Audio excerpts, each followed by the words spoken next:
BARAK told Deborah he wouldn't go into battle without her. And here's where most teachings on Deborah go completely off the rails. They either make her the exception, the emergency fill-in, or they twist it into some sort of submission sermon. But here's what actually happened. Deborah set a boundary. You see, she agreed to go with him, but she told him that if she went, the consequences were that someone else, a woman, she told him that the honor will not be yours. But she stated the consequence of what would actually happen if she did. There wasn't any people-pleasing, there wasn't any resentment, and there definitely wasn't any shrinking. She went with him anyway, but she did it with a boundary in place. Now, as a prophet, Deborah understood what the consequence was. She had a word from God of what would happen, but it was a boundary nonetheless. And this is what authority can look like when others are afraid. And setting boundaries, well, that's about to wreck every people-pleasing pattern that you have that you've been calling being a good Christian woman. Hey, I'm interrupting real quick just to remind you that if you check the description box below, there's a link for a totally free download of a Bible study workbook that goes along with this Deborah series. Go check it out. You don't want to miss it. So let's break down the text where BARAK is concerned. In Judges 4, verses 8 and 9, we see where BARAK goes to Deborah and she tells him that he's been commanded to go to war.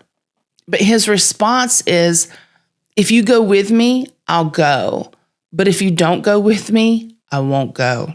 Here this man is, a military commander, and he needs a woman to go first.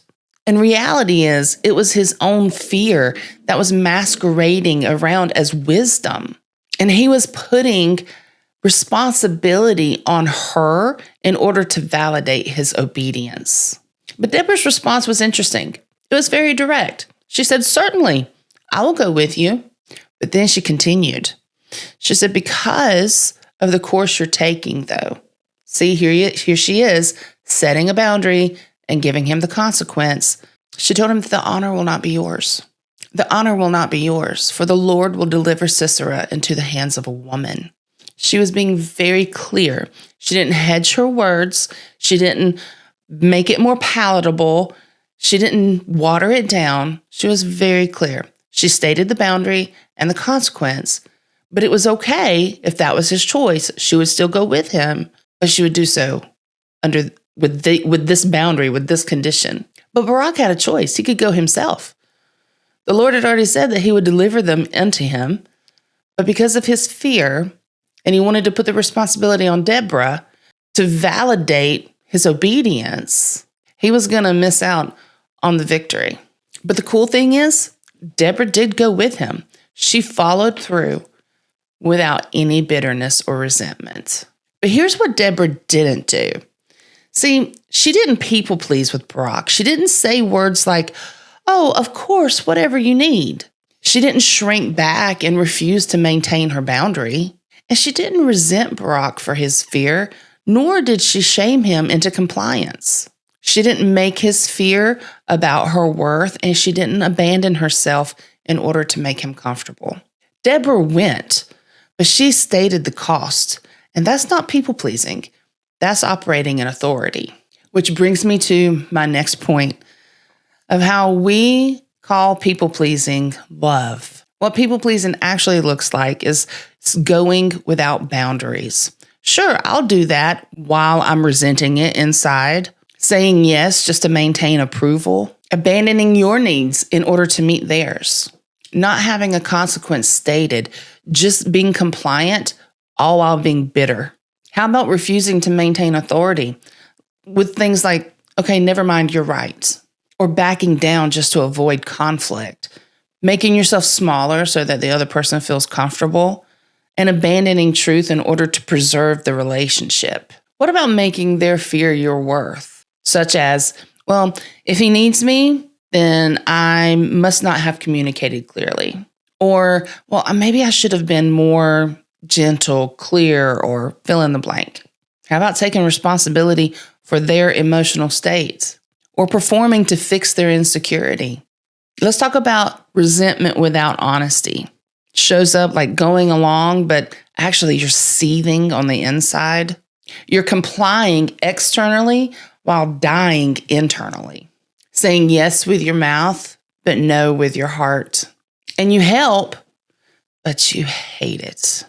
See, when you're operating out of daughterhood, there's a complete alternative to all this. You can state your boundaries clearly. You can name your consequences honestly. You can follow through without resentment. You can let them experience the outcome of their choice. And that's a hard one for a lot of us because we want to save people. We want to help them. We want to protect them, especially as women. We're natural protectors. We're natural mothers. We want to mother people. And sometimes they just need to experience their own consequences. And you can maintain your authority also while remaining engaged. See, we've called people-pleasing love. We think we're loving people by diminishing ourselves, making ourselves feel small, or putting ourselves on the back burner in order to take care of their needs. And sometimes that is warranted, especially as a mom. You got kids. Your kids' needs need to be met. And sometimes we can meet hours later. But when we start doing that as a pattern and we never take care of ourselves, go watch the Proverbs 31 woman because we end up dying eventually. You can't pour from an empty cup. But the thing is, a lot of times we'll do things, we'll people please, we'll be what the other person wants us to be or who we think they want us to be. And the whole time we're doing it, though, we are hating it. We're building resentment. It's actually building bitterness and hardening our heart toward them or whatever the situation may be. And that is not love. That is not acting out of love. That is people pleasing. The premise behind it is all comes down to, I need your approval. I need you to be okay with me. It's certainly not standing in authority, nor your identity. People pleasing isn't love. It's actually a fear of rejection. It's wearing this helpful mask. See, love will tell the truth. Love maintains boundaries. Love goes, but it doesn't abandon itself in the going. Deborah loved BARAK enough to go and enough to let him experience the consequence of his fear. Hey, can you do me a favor? If you're getting value out of this, will you hit the subscribe button? It would really help out a lot. Also like it, share it with a friend, and don't forget to hit the bell icon so that you get notified every time a new video is uploaded. Now let's talk about what boundaries without people-pleasing framework looks like. The first step is to state the boundary clearly. No hedging, no softening, very direct. I will go with you. No, well, I guess I will if you really need me to. The next step would be to name the consequence. Deborah voiced this. She said, because of the course you're taking, the honor will not go to you. It will not be yours. There was no punishment. It was just a natural outcome. There was no manipulation on Deborah's part. She was just honest, and there was an honest cost. And she didn't threaten him. She just stated the reality. The third step would be to just follow through without resentment. She went with him. There was no, okay, fine, but I'm not happy about it. There was no sighing, eye rolling, or any kind of passive aggression. She operated from authority, not a victim mentality. And the fourth step, it would be to let them experience the outcome. See, the honor went to Jael, not BARAK. And Deborah did not rescue him from the consequence of his choice. She didn't step in to make it okay or to soften the blow. Because you see, natural consequences, they actually teach what lectures can't. Jesus gave us a clear example of this when he was talking to the rich young ruler. He had a very clear invitation and he stated the cost, but he let the man walk away. There was no, wait, well, maybe we can compromise. It was actually an exhibit of love. He gave him the truth, plus the freedom to choose, plus the natural consequences. That is love. And if you're wondering if you're operating out of people-pleasing or love, let me give you a quick litmus test.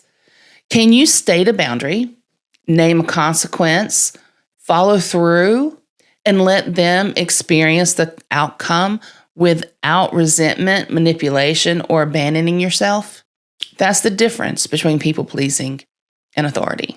The next thing I want to bring up is when you're the one who has to go first. Some ways you can recognize the pattern is when others, they won't move without your validation. When people need you to take the risk first. When somebody else's fear becomes your responsibility. And how about when you're expected to be strong enough for the both of you? This happens to all of us at some point in time. If you're married, there are times where you will need to be the one to go first. If you have kids, there's definitely all the time when you need to go first. Even in your job, in your friendships, it's all across the board where you're going to experience this. But let me give you a quick framework as to whether you're going to do it in the orphan spirit or one as a daughter.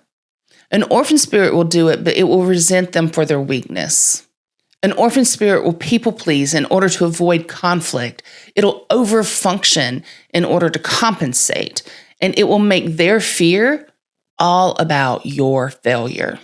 If I was just this or if I was just that, then they wouldn't be afraid and we'd be okay. That's an orphan spirit in operation.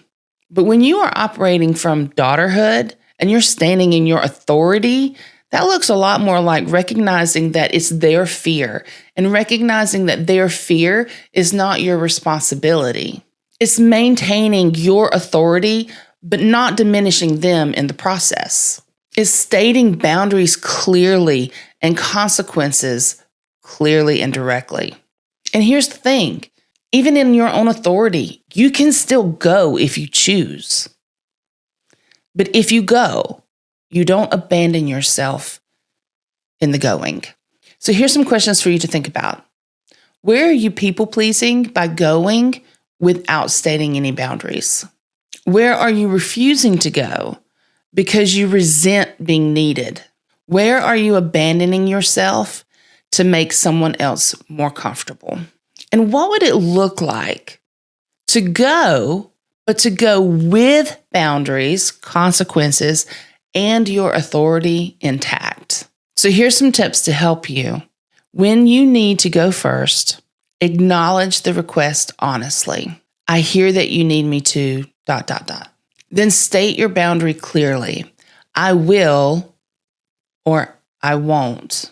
Name this consequence without any kind of judgment. And because of this choice, the outcome will be. Then follow through without resentment. Do what you said you would do, or don't do what you said you wouldn't do, but own it fully. And finally, let them experience the natural outcome.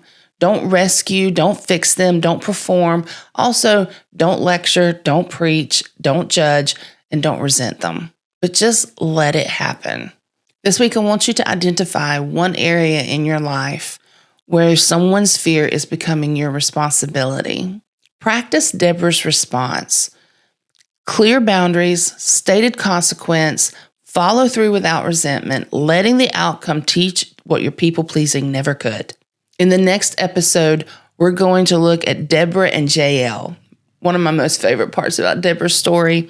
These are two women, two completely different expressions of the same authority. Because your authority isn't a one-size-fits-all. And trying to operate in someone else's calling while abandoning your own, well, that's just another performance pattern. I can't wait to dig into it with you. I hope you guys have a great day, and I'll see you next time. Can you hear my stomach growl? That was really loud.